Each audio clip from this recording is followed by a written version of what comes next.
suis arrivée en France, ça fait 2 ans, j'ai pu choisir un pays pour faire mes études avec la bourse Erasmus. Donc mon premier choix, ça a été d'aller à Londres pour améliorer mon anglais. Je crois que c'est le choix de tous les étudiants. Et là, j'ai une amie 2 jours après, elle est venue vers moi, elle me dit « Diana, tu sais, on a la même moyenne, on n'a pas un titre d'anglais officiel, mais j'aimerais quand même aller en Angleterre pour améliorer mon anglais. » Et là, ça m'a fait penser, moi j'aime bien l'anglais, mais je parle un peu français aussi. Et Paris, c'est quand même la capitale d'Europe. Pourquoi pas essayer Paris et je laisse ma place à mon amie pour qu'elle parte en Angleterre. Et voilà, je me suis retrouvée à Paris. Le premier jour, horrible, je suis tombée par les escaliers avec ma valise. Je suis arrivée, il n'y avait personne à la gare pour m'attendre. Heureusement, ils sont venus vite. Ils nous ont laissés devant la résidence. Et voilà, et c'est fini. Débrouille-toi toute seule. Heureusement, il y avait un ami de Valence que j'avais contacté parce qu'il allait à Paris aussi. Il m'a appelé, ah voilà, j'ai trouvé des Espagnols. On va manger ensemble. Ma famille est partie en Espagne, ça fait 10 ans, et moi aussi avec. Et en fait, ils habitent à Castellón de la Plana, c'est une ville au nord de Valence. Et ça fait 5 ans que je suis partie à Valence pour étudier, pour faire ma licence en biologie. Et je sais que vous avez des collaborateurs de Casa Valencia. Ça a été une surprise pour moi de le découvrir, tant que je viens de Valence aussi. Et j'aime bien la vie. Et c'est surtout l'été que ça me manque d'être là-bas, d'être à côté de la plage, de boire une bière au centre-ville et ne pas avoir la pluie comme ici. J'avais 13 ans quand je suis arrivée en Espagne. C'était la même chose qu'ici. Les 2 premières semaines ont été horribles parce que j'étais la meilleure étudiante en Roumanie. J'étais venue en Espagne pour les vacances et du coup mon père il a dit bah, si tu rentres en Roumanie, tu n'auras jamais les mêmes chances que tu vas avoir ici en Espagne. Donc on a dit allez on va rester. J'ai commencé l'école, je ne parlais pas espagnol et en plus ils m'ont mis dans une classe à Castellón et à Valence, on parle aussi le catalan, le valenciano. Alors ils m'ont mis dans une classe où ils parlaient plus en catalan qu'en espagnol. Moi je ne savais même pas que cette langue existait avant.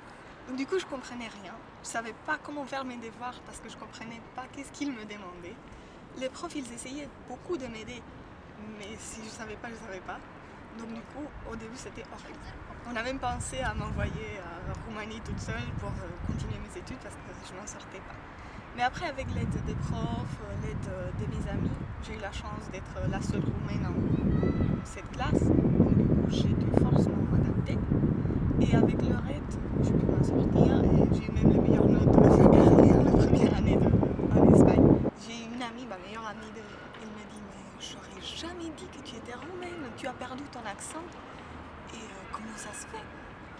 Je sais pas, c'est juste que j'étudie ici, j'ai un ami espagnol et du coup j'ai perdu mon accent roumain, c'est pas...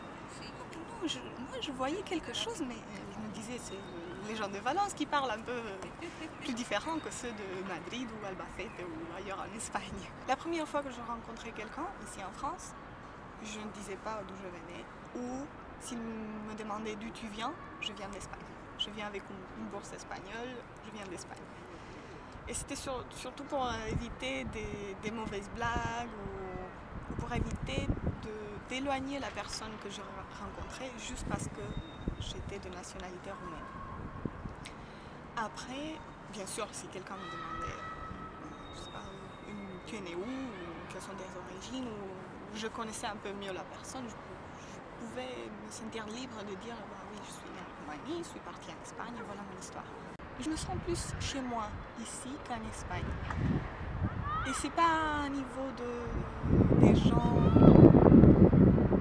qui vont m'accueillir différemment, mais à niveau culturel et à niveau de la vie quotidienne, à niveau du pensée, je trouve plus chez moi ici qu'en Espagne.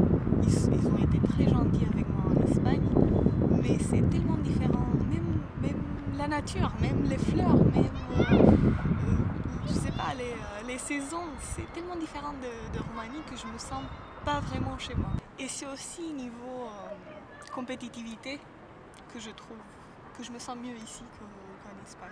Il faut toujours lutter, s'en sortir et faire un nouveau projet, avancer. C'est ça ce que j'aime bien ici. Et après, j'ai eu la chance d'avoir l'aide aussi de mes profs de France, notamment le directeur de mon master qui s'est battu beaucoup pour moi pour que je reste. Il m'a aidé pour demander la bourse parce qu'il fallait plein de lettres de recommandation d'ici et de là. Il m'a beaucoup aidé et ça m'a fait rester. Je compte rester ici pour faire ma thèse, ça c'est sûr. Mais après, j'aimerais bien voyager un peu plus. Donc du coup, après la thèse, et vu que je suis dans un milieu scientifique, et j'ai la chance d'avoir des bourses, des laboratoires partout dans le monde, et j'aimerais bien partir aux États-Unis, au Japon et ailleurs. Mais après, pour faire ma vie, j'aimerais bien retourner en Europe. Je ne sais pas si en France, ça ne me dérangerait pas d'être en France. Je ne crois pas que je retournerai en Roumanie pour faire une carrière là-bas. Je ne sais pas si pour l'instant on a l'aide qu'on a besoin pour faire une carrière là-bas. Mais en Europe, c'est sûr. J'aime bien cette zone. C'est pour ça que je l'ai choisie parce que c'est énorme. Mais en même temps, si on est là-haut, on voit les gens comme des petites fourmis qui apportent leur grain de sable pour construire un projet énorme. Et j'espère que ça va être comme ça avec votre projet aussi, que chacun on va apporter notre grain de sable pour faire un projet qui va se voir. Donc moi je veux bien contribuer à un projet pour montrer que non, les romans c'est pas ce qu'on voit dans la télé. Les romans ont une vie, les romans se battent contre les mauvaises idées. Et même si je peux cacher mon origine, je ne veux pas cacher mon origine. C'est justement pour dire, voilà, c'est comme ça qu'on est les Romains. On est un peuple qui lutte contre les préjugés. Yo también soy rumana.